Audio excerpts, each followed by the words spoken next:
স্বয়ং আওয়ামী লীগ নিজেও এই কি পয়েন্টগুলো তৈরি করে জেনজিদের সাহায্য করেছিল।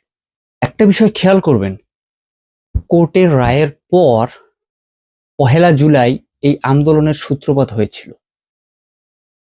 হাসনাত নাহিদ আসিফরা শত চেষ্টা করেও সেই সময়ে দেশবাসীদেরকে জাগাতে পারেনি। ঠিক সেই সময়ে 14 জুলাই প্রথম কি পয়েন্ট জারি করে স্বয়ং শেখ হাসিনা নিজে।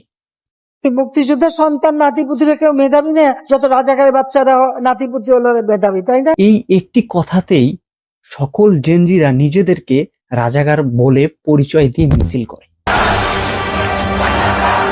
যে সকল জেনজিদের মাঝে একটা স্পৃহা জাগ্রত করে, একটা শক্তি জাগ্রত করে যে আমরা দেশবিরোধী বা রাজাকার না হওয়া সত্ত্বেও আমাদেরকে যখন রাজাকারই বলে ফেলছে তাহলে আমরা রাজাকারী।